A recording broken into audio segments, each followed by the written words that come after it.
101.1 ewo takwa de SOMPA 103.3 womo fa bitachuman 106.1 FM SOMPA kro no a yeba sunyan bono area hono a SOMPA 98.9 FM womo so fa binkranza SOMPA 90.7 doma 101.3 SOMPA na fa yimfimfi mantemo mankesim ne mpotam so no womu tie dia fa kingdom 106.1 FM na udiko da no so wote yenka na SOMPA FM Facebook, YouTube, ni nyina ye stream live ewo ho. Facebook ne braso bi SOMPA 106.5 FM Accra na YouTube no SOMPA FM live. Na uko your official website ne so nso a www.sompaonline.com de se ehonom no so no ubetimi enya bi na wakenkan Kanesh Urban Radio edwadifo a waka nation ne mpotem bom nyina fa kase boni bi ato apete doma 100.7 FM wom so fa bi ewo ehonom a obi biara bie kase boni mu a chese wie de enya sem kuma endpoint homeopathic clinic yaresabia papa obetimi akono akwaja ehwese infertility ne ho nkro ne ba nyina no Dr. Ayekrado twen time heba mixture etidi adrop bi ne nonom emuamu apomde ho nsam so entimi konkan ye no nsu a na kasa natural mineral water nyumakoi adaroma ene ewie yatsensem a yede ba no ne ebedi mu akotin ni bi ene se so as boost ni ya ode ne nsa kan obra kire senior high school ne enam so ama sesei yetwa abade ahwe wo mudwumadi awodi ano no post sadom no so wo mahye emu hwehwemu ase won senkro na ho amagana education service mpanyimfo so akasa de afasa asem wese hu de wo se na wiei obetim nsem Sara ena so ye so humasua ensem so wo so de wo nkrata aba ya wo chem se de koso wo suedro ho no de enye enti esese GSFo wo hye nhwehwemu ase Vice Chairman Edema Parliament's Education Committee Ira Joseph Kuma one more say wo hwehwemu ase senior high school food theft wo hwehwem Edom Kuma no so efrese won hwese be ya Emre ya yakasa special prosecutor behwe na deputy chief executive in charge of finance and administration watimi ahwehwe ne dwumadie mu asiase Dom Kuma ye wo mai emra sebedwem wo mo ba no dani ene de ato edwa se aban no enyai enkrata so ne kasa dodo no won hwese de be ya nwuma ebetimi abusu na omanfo enya biaye ene so afo a wo hwe enwuma kro na apadie ene honsam so se wo hwe abibre mu ha ye bubu amaya wo no mu wosika Ghana yatoso nwotwe mama mamuonti anti galamsey fo eyade a wono so kire se national security fo bi akwakoye dwumadie bi ani kwanse wo ye ne nyina no ene se wakoche galamsey ni bi wodna kwakotom be se donhwe be de wonti wo so ache sankrofo no a emu ama ne bonyina da obete awie ensem ebeto dwase articulated tracks ahodo bi ya eso fango ene ye de abepie mu wo Ghana hanom ho nsem na kwakwa bebre no so afo be de kire ya wo hye sikasem ensem so de ato dwase enkateboni bi a abepie customs adwumani mu nenam so ama yehu de yehu ama se wo biebie kwan anim ama 24 economy market etimi aye adwuma na ama benya Accra Metropolitan Assembly. Rocha Ghana Fonso eguso de adesrede ne kokoboya emu oden de magana mpanyifo se wonhwe nyesa de galamsey no baabi ade wo man be kwa akogina no ye mpeda bi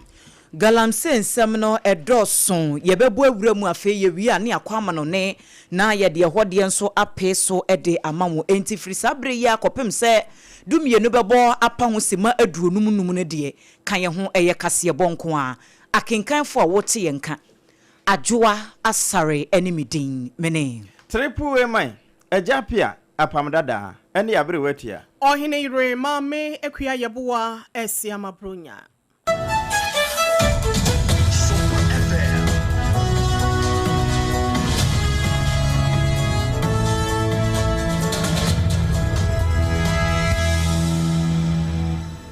Afi abusuya yiwasomwe na ensem no nyabere tena ho yemfa ne nkire mu mfa ma wo ye sha safiri Ghana police wo maboboa na service to integrity wo masan ye wo made ni biu sade wo mobo akra na ejapade ho ban no de ekoso bra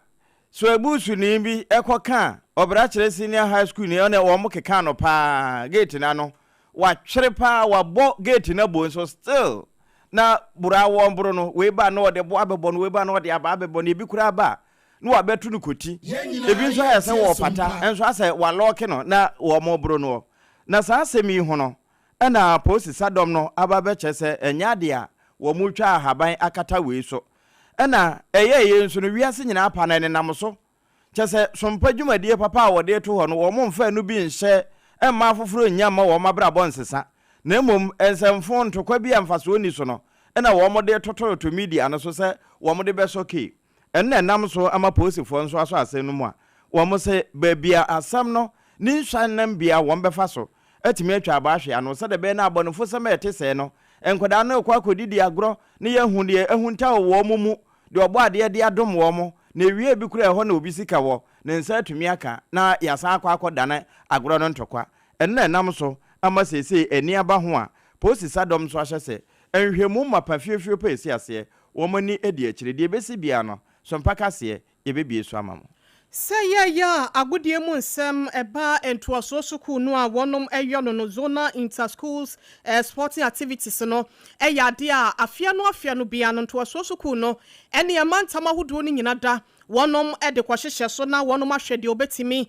abɔ ne homoden eba afana ne nyina se America tuo ball bo na se volleyball ene ne ekeka ho no na se ne apam ede tu dwa no dia ekoso ewo eye central region menam so nti no obrachere senior high school ene omo ayonkofo mu de kwabo ene awi ase na onipa ba ko mu de omo nsa keka no aka ho bi ama enne empanyifo ya wonom eda enwumasua no meche Ghana Education Service empanyifo de krata tententen de egwa bonte so na wonom semu a wonom kanyina no eyetiatia se abokokokon womo etrese brebra ma amane ma na sane ensem na sia ye no ene efuntum wohwe no ebesan batatwene ni nyina ne se wonom ede eye tabono ato eye interschool zone na kese ekoso no so obi eni ho amfifi mantemo wo ho kwan se wonom beto asa adwumadie ne so wode kokobo ede amasuku mpanyimfo se wonom hwe na sa ehyehyede ya wo mu dia bai wonom timi ne so na wonom de omo hu yei senka wo kodi aglo bi etesa no a etimi ema discipline ahohyeso ba na obi a wo kobia na wasa mutimi emma no enkyerɛkyerɛ sɛ mo kɔ no ebi a momfa kodwo anasa momfa ta momfa benkum anasa nifa emma munye se the do's and don'ts ye no ewa agudie mu nyina no ewa sɛ mpanyimfo de ma wo naso no sɛ asuafo no entimi ahye wo ho so na de a ekɔ kama ekɔ wie akyire no wonom amana kɔ wie edinbɔne gye de a na wonom ede tabona to so ma suspend nya de a bibia ebekɔ so biem na yenkɔ sɛnea DC ya wo no ewo ewutu senya west wonomonya fo kara nyameche egan wade ensem etu dwa no yenkonkotie ebimra sese no correct but as to say obi ewu no obi enwu ye nkwala three na omo ye involved as usual na ye ntako nti Thursday ewienum ho mo na according to my student na Obracho secondary school for no man nti say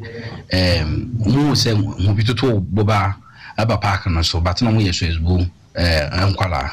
nti per the information and I say intera ya pick and say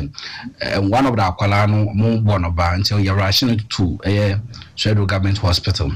nti hormone na me information to me information I'm afraid head teacher and say this what Martin no can society okwa no within that short possible time na akwala ba koso ya bono boba what Thursday no nti no was say first 18 no omo responding to second one no na headmistress no to me call Federal Government Hospital no kwakwa no enti omotumi okoye ma doctor and I say necessary to share akwala no and Friday na enipa ya wakase ye wono enesi mampenya nemu ewo ewutu senya west mensine emu ewo fifi mantemo monyafo kalela nyameche egan ena emu nkyeremudie ya esi ase no wode ma ye no na ne kasa no achimra hwebedwane ya wogire mu edema adehia ya wono ma wo monyafo gazira tete agbotui wono so akase atia se ne bonefosam ya ekoso wo ne de enso ni na wono mo hwe na wono enya hyehyede ya eho atie na ho fi emfa hu akwam sebe ya bi no ensemo etise no enye se yekodi agro na be wiache no na wokra bi ho beka na se bia ekwakotiatie obi fa ho de so wo che se ba ne sa na entwe ye yenko ensemfoforo mu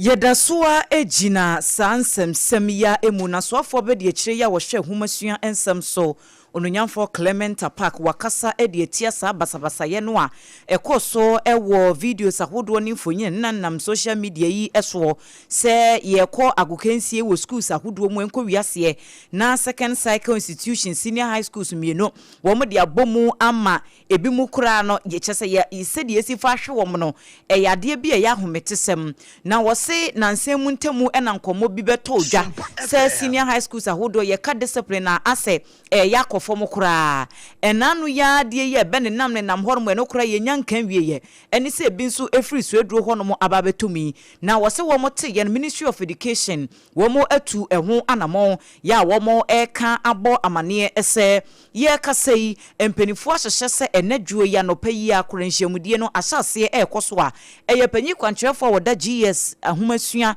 aso ye no ano afei Director General ya wo no so eda emfinfi mantemo eye Ghana Education Service nano no wo nyina bekwa akohia mpenifo ahodo bi eka bie wo mu se de beya asa basabasa ne menteme ho ase no ekoso ewoso eduro no wo metimi ahye no wo mahunu ba bia wo mo de to a ebeye yie na ministry no enam sa enkrata iso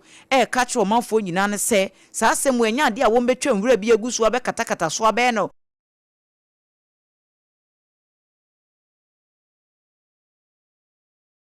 106.5 FM Accra ye bekenkan de amawo etwagwe ye affiliate ene afoforo ka ho nyina efa bi na enwomasua asoye no wo maboboa no a na yegina eba mrase badwafie ho a vice chairman edema parliament education committee no Ewura Joseph Kwame Kuma na wabo asem bi so se wo mogusu de nhwemu ma papa ewurawura foma kwa kosi ase se de be na wo mbenya asem no ne nedu agubre na woka we no enam so kura ma Ghana Senior High School beza say make say wo maso ne penchi a wo bo ama nhwemu aye adwuma ne nyina ye nkoda ne nuane a wo mbedi edu ba bia na apan nkwanta na akodi store bim abra na nka wo se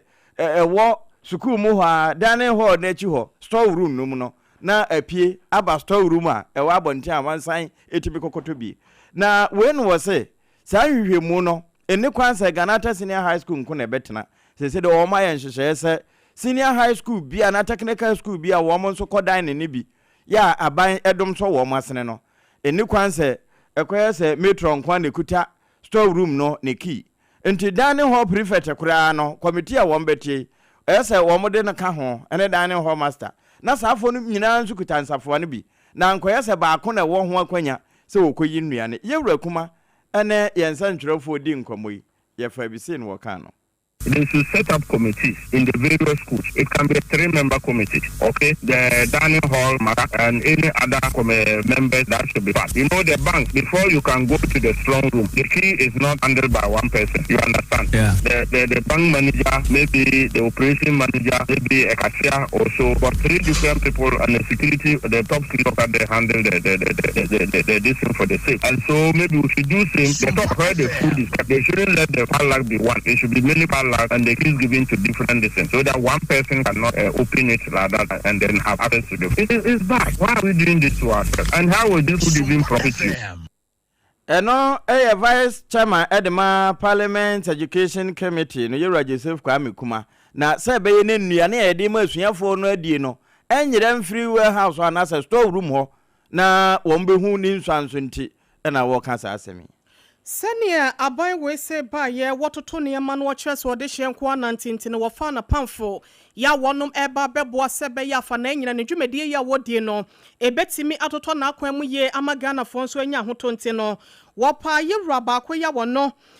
eba koko ho ensensem a wobetimi ahwe na watua no Yewura Atoboaten se acting deputy chief executive in charge of finance and administration na kyese koko board adwumako ne fa no sikasem ho entotoye ene se yedi dwumedie nanim nyina no wono na ehwe akire ewo ho na epepe ya yekasai otafo mashebedwani wonmonyamfo Vincent Ekwawu Asefua wode krata bi akwakoma empanyimfo se wonom hwe na wonom entwe Yewura Atoboaten emra OSP anim se beya wono so ne dwumedie bi ya wodie na wokyerese etimia koso conflict of interest ese ne dwumedie bi a wodie ene aban de na ya wode ama no ayese ebobo ho nti ne wonhwe na emuhwehwemu ya esi ase no wontimi emfa entodwa yenkwonkwotie Yewura no ensembra wo friends entwefo nhyiemu na wɔne yɛn kasabra na sompa kaseɛ nso yɛgyina hɔ bie. Yɛde yɛnka bi hyɛ mu ana yɛnya aneteɛ from a report ɛyɛ PBC foɔ akɔyɛ ɛwɔ Kagyebi police station. Yɛka PBC a wɔn yɛ aban dwumaku a wɔn hyɛ koko board ase. Ana yɛwɔ LDC foɔ nso so wɔn nso yɛ ankorankora dwumaku a wɔn nso yɛ wɔn adwuma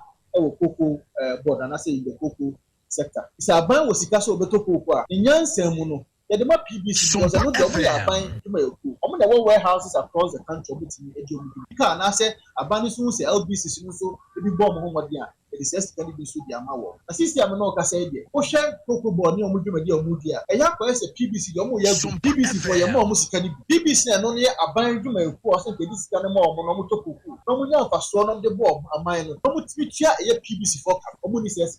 the first sense can my mom. Then Mono or Panibia or Coco. Our deputy CEO in charge of finance and administration. And the company a friend of Atlas Commodities. Or no, this car man or Coco board this car man. Some of them took Coco. The private a year. PPC for says come on only to Coco no also the warehouses no the licenses are also there we big madie no e was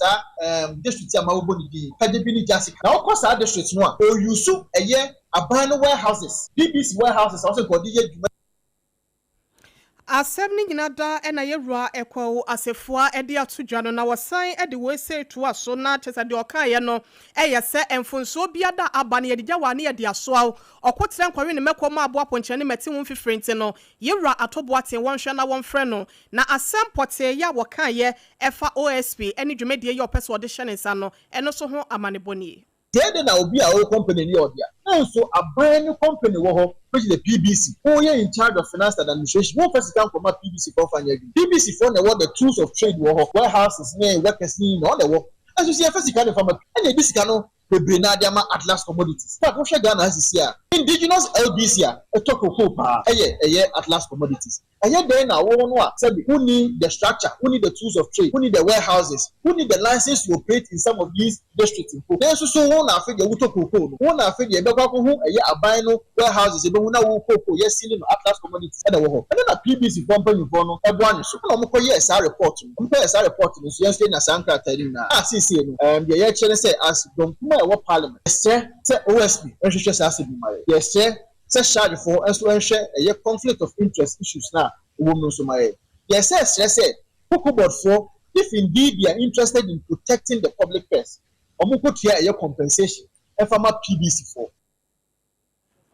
Any power kasa ye ota for abaton pesia so ye no e wa santimantem wom no hyebedwane ye ready monya for Vincent Eko Asafua. Yankwa ahoma no so na yene eye opon cheche enkomo emra sesia emfasa asem we se ho opon yemoa ha o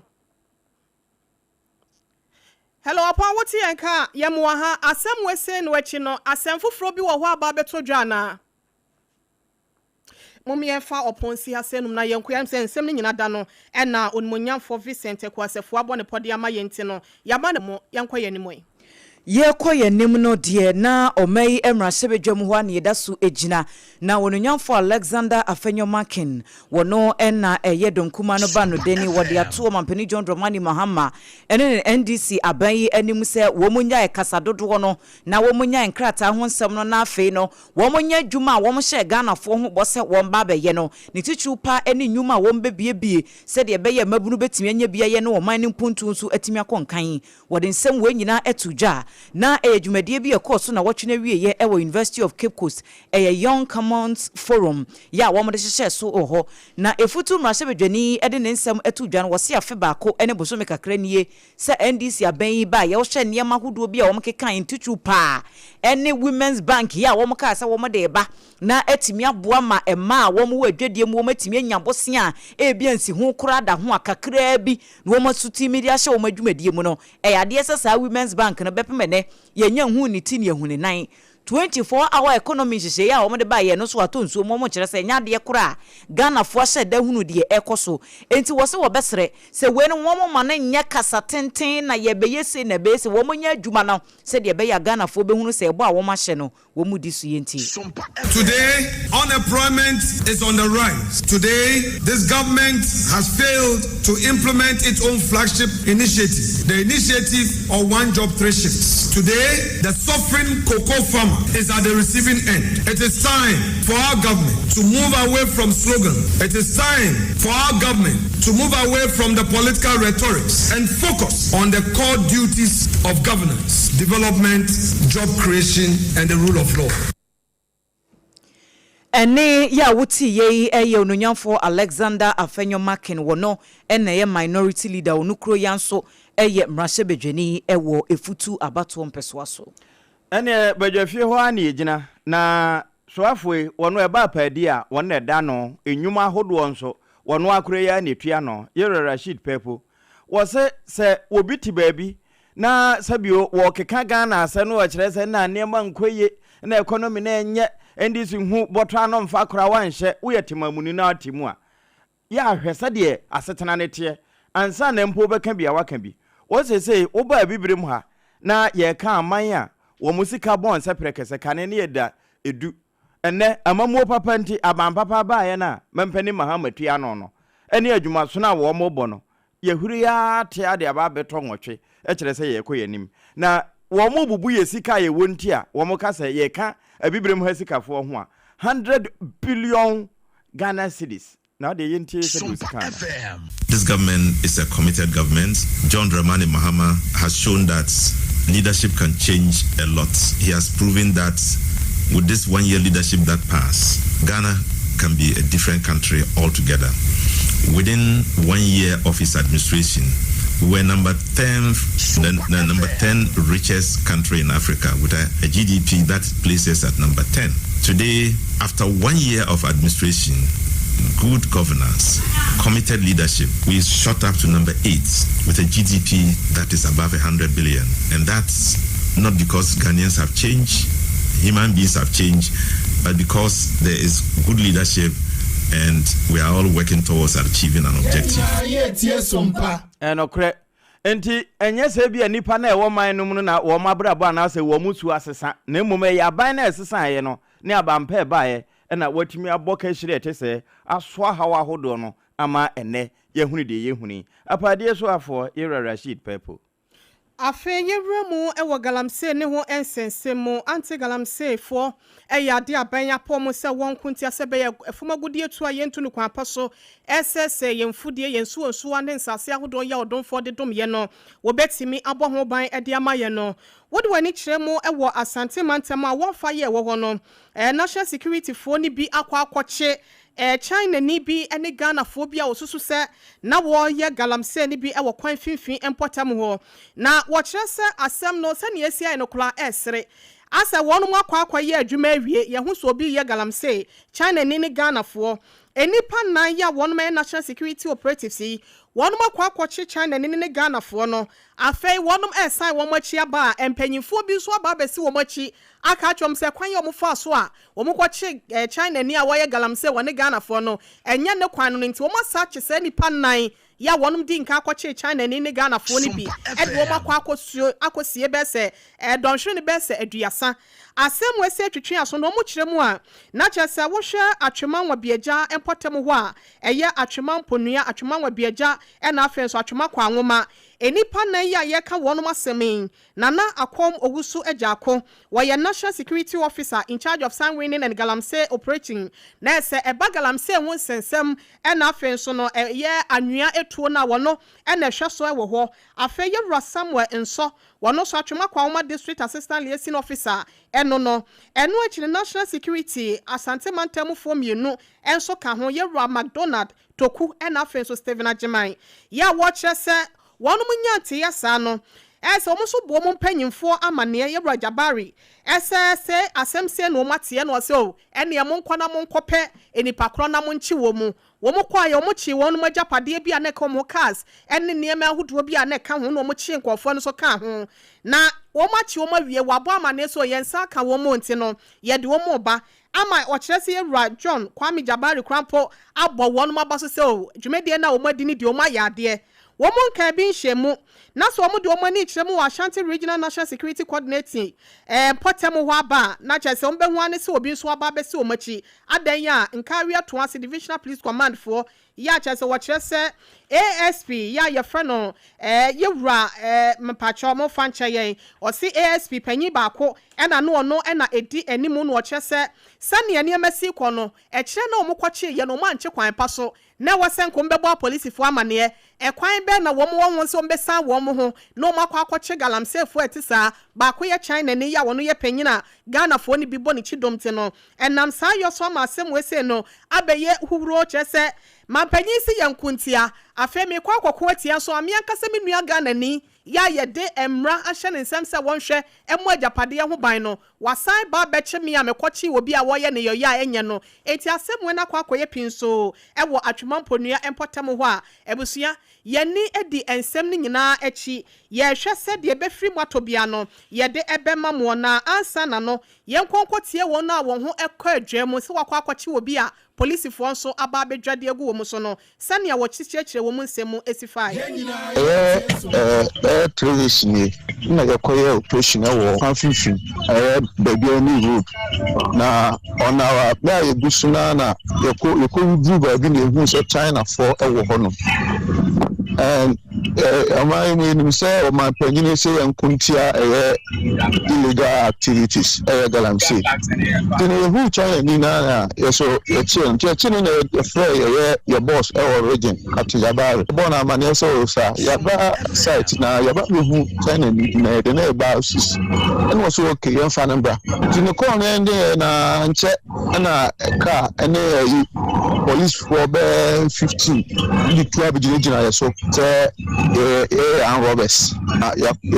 ko operation ya ko no hwan na esumaye so even crown Ghana for na say ya sumaye mpo na could be a cool say, would be a year, a dear with a and your papa. We were all the right, we said, the chili holding the panel responsible now, Yama and running the G. You know, say, you Bolivia, almost no operation in your sanction. So, for that reason, we have to be detained. And we were detained for 30 hours in their custody.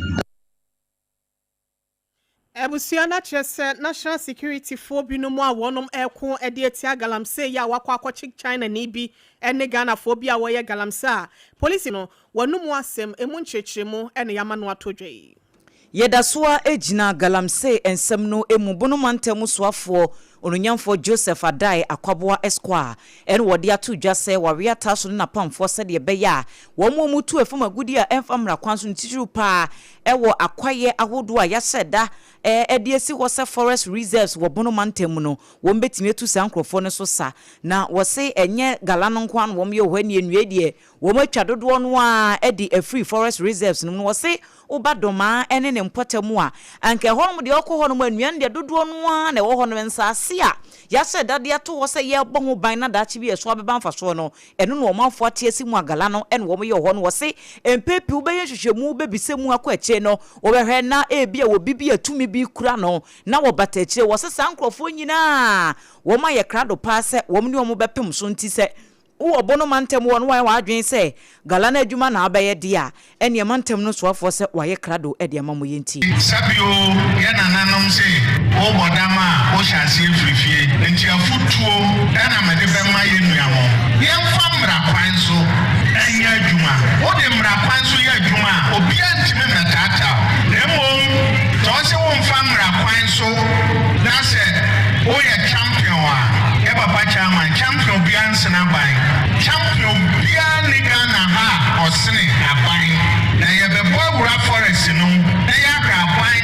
any individual no si wanyeska na oye champion say matima sigaranse ano kwan e wo bi district mu a na de sa ha de me ba bia be fa bia me nim ha because ye gina na ye gine wo ha enti mesre mu abai no e de hihye e ba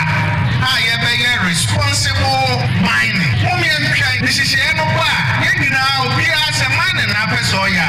ubetima ye na wanyeska e de atobotom na sa adwumade no maaye no to koye illegal mining na abansa sowa na rehweme obaba ba rehweme no na meni ho enti mesramo obi anso a odi medim beba say regional minister are dead. Sadi pa no kan ya mom ye nche no. Enti mesrɛ mo. Mom ye hwɛ ye niema na ye nie.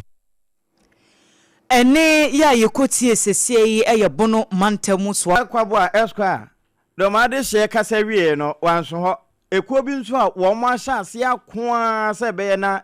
emfa ho ne se de na mosoni abre wo mo ko asambiri bia ni abre a wo ko bie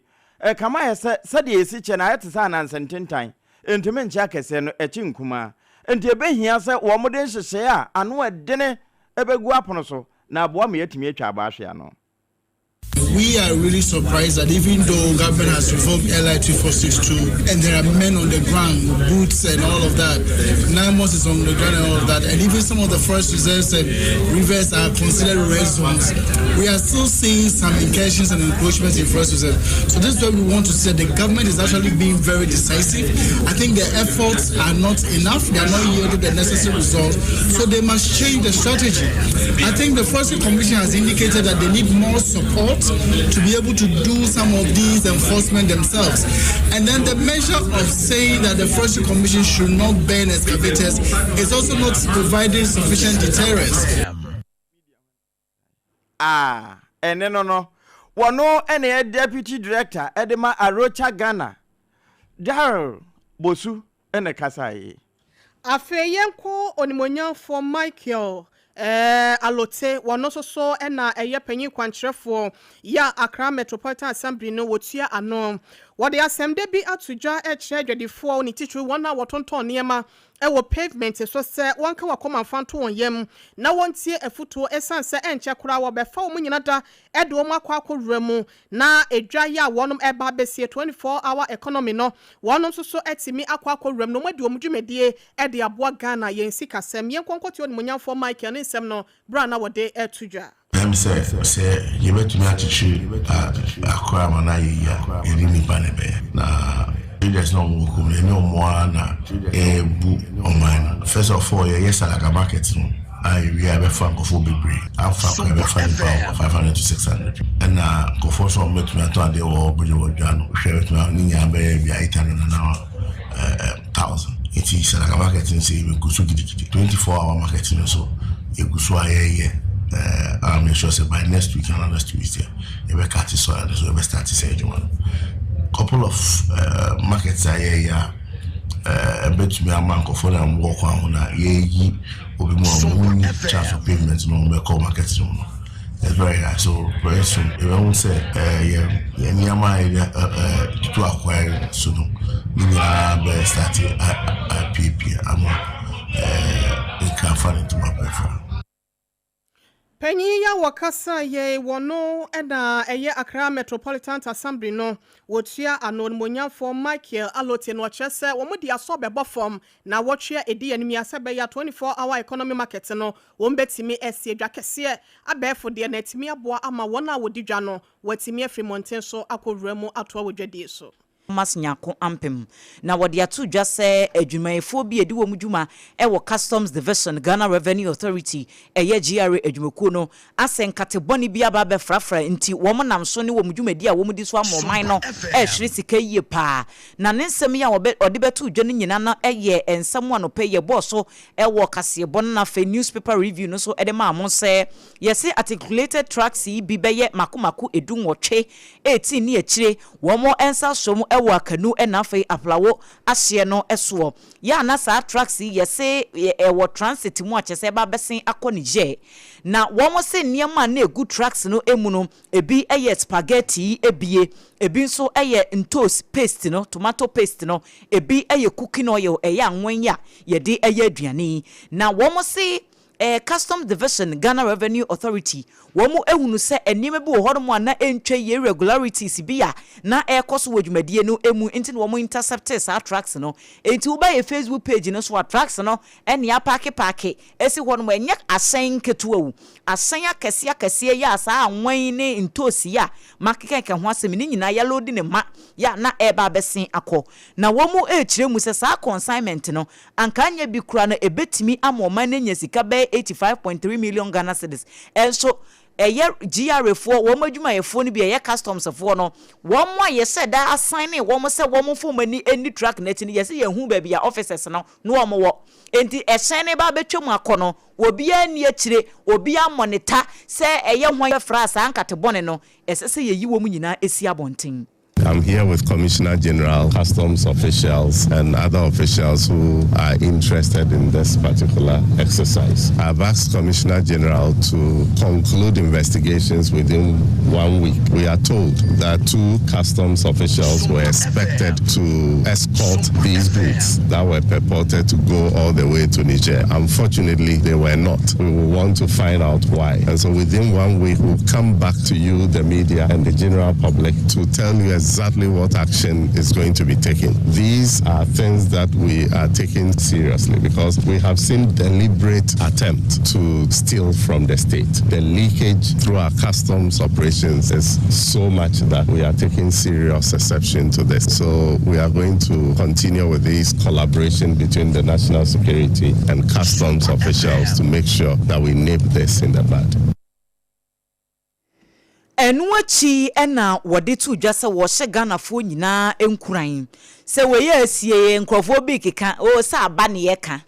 enye se ye hu sa 18 tracks ya anke ye hu sa sika no ye hu di aban ye ena we nye de di kan wo bekom no na abribia dodo no betwam sa ye hu we ye de ye hu ena wo so da bi we ya wo mo kan enye 9 day wonder say bia ye be na enne ne wo chena ne ye kan wie na asa was ya fe kra no wo be fe wo mani. An operation that was jointly carried out by customs and national security led to the interception of about 12 trucks that were carrying over 44,000 pieces of edible oil, spaghetti, and tomato paste from Akano, purported to be in transit to Niger. They were intercepted deep in the night. So 11 of them are currently here. We haven't seen about 6 trucks as we speak. So investigation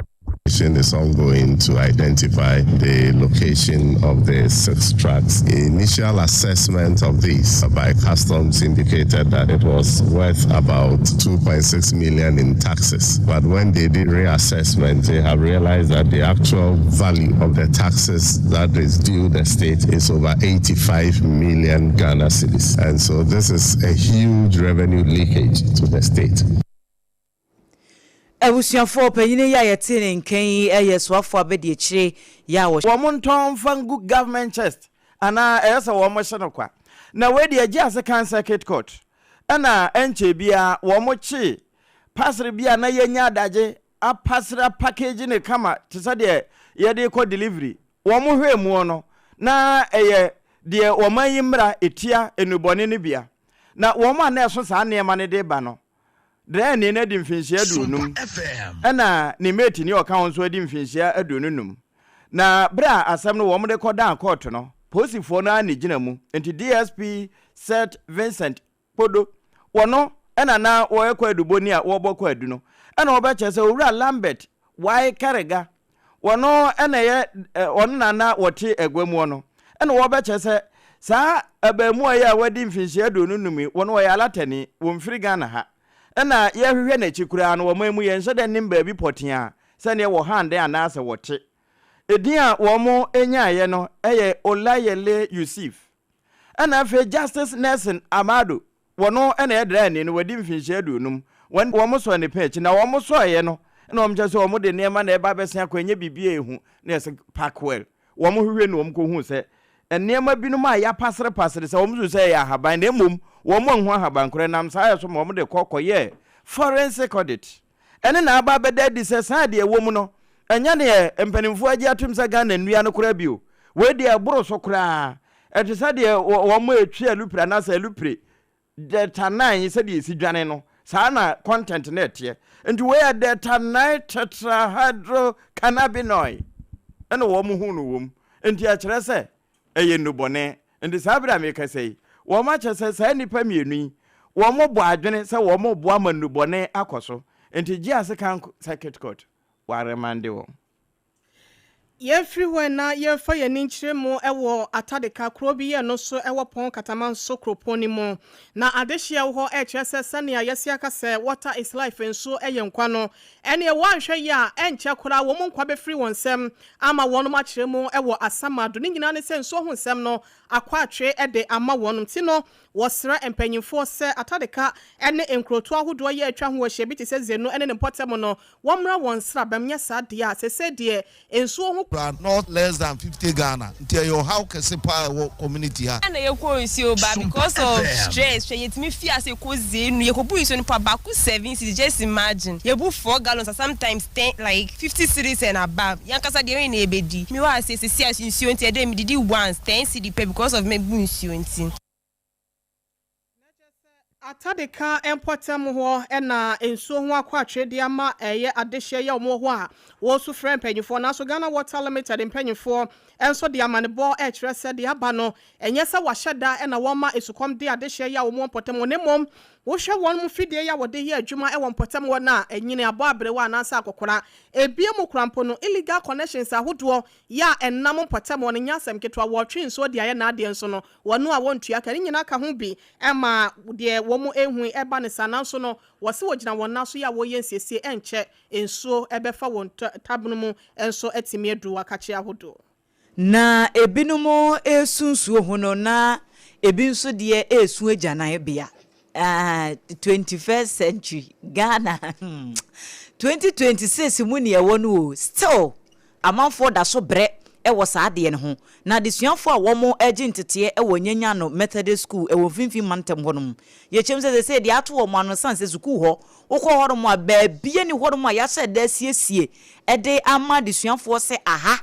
ena esese bia wo ho akere wo a obekọ no wakwakoye wo ho yie eti kwabra ne ba school a se school hours na nopa no nsia ne fa ana no nso akopem sa no no wafa akire ho enye dan na ti ho no mo a fem na wom se enye no nko a wom kuro na wom timu no ankasa residence no so sara wom nya ba bia wom beje wom nan na caretakers a wom se aban agya na bia bi wo ho na sa aban agya na bia no wom se wo ho de enso omanfo nkoso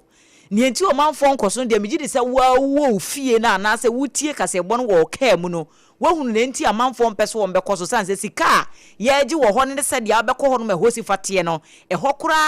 enya kono se bia obi betunu na asi ho caretakers ni bi se wo mo srada aban twa nani emehwe wo mo 2 cedi anase 1 cedi 50 pesos no on cedi o de beba ha 1 cedi 50 pesos o de be kompo ano bi be ye koko a serious na one because of 1 cedi we jai bola ni de on nwura ni nu a obejai beba na henya ye bi poto nte toilet de wakọ opa ankanka metalist fo no won ye tie fi ma wo school mo fa be ni ya ha na obekọ toilet wo metalist won twa meka gwanta na pan kokon na wo ba no na ma age na me da tuta manches cresin na manches na me da abuboja mo twa meka ona me zoom na ye funti na ma me betna ha na wontwa yaka yoma kufa do ba no oboto kakra echi be ya afene lechi wontwa yaka na yoma amanso be no so wontwa yaka enti womo a womo hye aban gya na bia bia yesi asuga bi si honom no caretakers ni bi no enti nipa no wontwa ne ka no wosode kura adwuma wo ma yensiesie ho yenye ho hwe enti omanfo no wo ma ho ene ode bekwa kosi empona no na wakwakoye free range no ewo ho enu achi nana eyikwei ya wo ya ankobia hene ewo gomua is eyenyanya no potem ho wono so kyerese wadi mpanifo ho ya wiye pa tichupa ne gomua is mensin assembly se district assembly common fund ya ebe ni ade enti wo muntimi mpone kakra mpo emfansi ultra modern ejana bia emfa momo se de ebe ya wo so wo maso bedwe wo ana. It's very, very worrying, and even the containers, I would say they are not enough. This stuff, the garbage which is still there, we're appealing to we've spoken with the Zoom Lion in the area. They've requested for something, and we believe the government will help us. Ene ya ekotie ye eye nana eyikwei wono na ya nkobia hene ewo gomua nyenyano ye wo gomua east empotem honum ye kai wo se sompa kase bo esunie 106.5 FM Accra ena wasungusu a wuti ye de aseda no ma endpoint homeopathic clinic de bia me ka cho se Dr. Dubuaten eni na dwuma yefo no wo mo nhyehyɛ ne adwen papa e de ma wo se ye ka pomde ho nsɛm ko ade enti yade bi atena wo so akyɛ wakon wo de chinchin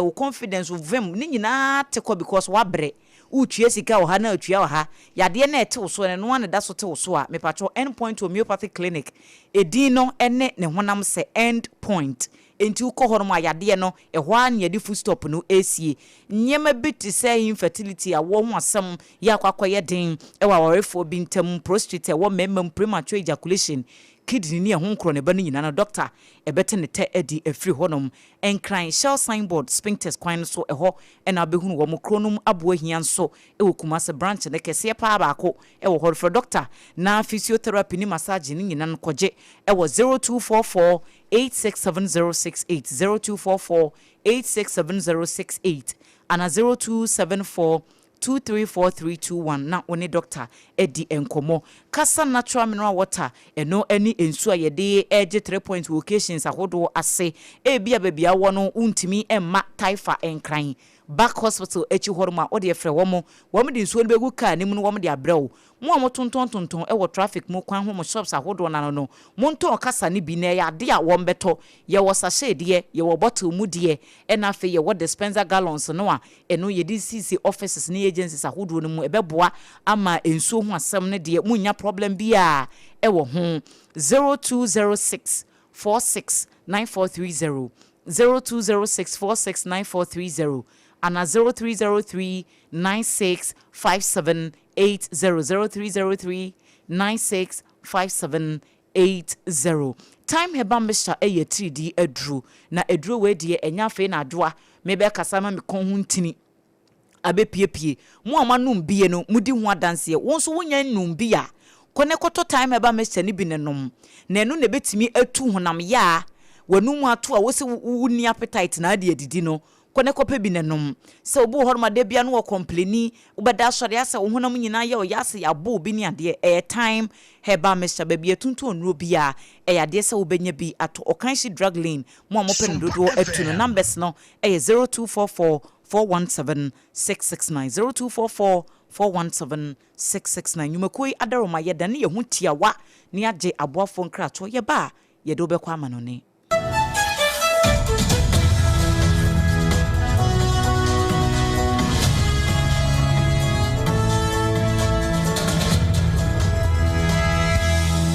Endpoint homeopathy clinic Ghana had the obi enim sesa ye prostate na baby omutimi ye screening ema hu ni ye etu ase a na ye endpoint homeopathy clinic anase ye kidney ye liver problem wo fa baby ena adjujo na de fa ne premature ejaculation no a ba ma bi a wo ne wodofo akwakwahia ase wo di ne ho agro ase wo tonte ene ye bra endpoint homeopathy clinic na ye moa wo ema ne mema mo pa wo ye endpoint homeopathy clinic wo mo dem fua yare bia infections bi ne wo ho anase bia wo hwa wo fa baby na adjujo kidney problem prostate de endpoint homeopathy clinic kuma se ubehu endpoint homeopathy clinic e wo konoma bohia e na Accra hanso so de wo mu ginamu ankasa e wo spinters bebre friend share signboard no huduro na ubusasa wo pe endpoint homeopathy clinic obia e be kire for endpoint e wo 0244 867068 and 0274234321 endpoint homeopathy clinic wo mu dem ewra me pa cho bra na me hwa de wo bag bra aden enanso biem time heba me hye ya me ka se yi ba akun ani wo yi me ensen bra sanya time heba me hya esia gyimi ni me fiefo enya de abako ebeso yen we de udi se ofani nyina time heba me hya me ka se me di wa dance ya heaven ena de me kwa akopie enti se malaria we draw ne time heba mixture enye enunku o de nanum ato a wontimi ani die no time heba mixture duro no ena ye ma oba a wafa afuro de o ma akwada nofo ene akwada woni mfie dumienu entimi num aduro yi bi se obeto aduro yi bi anoma hwe se wakọ hospital anase lab ame yehu se wo atridie malaria yi bi ansa se o petam heba mixture enu dudu atu a fo ani kire KNG Herbal Center ewo Emrom Abidjan House ana ba akoso wo atonsu Monaco Junction eno echi obenya bi atowo over the counter medicine sellers ene herbal shop dodo na emu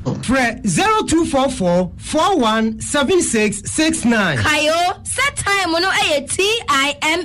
time herbal mixture afi malaria fever bi adani ziba ewo mu no betu akọ FDA agi adwadie nkratoa yi atum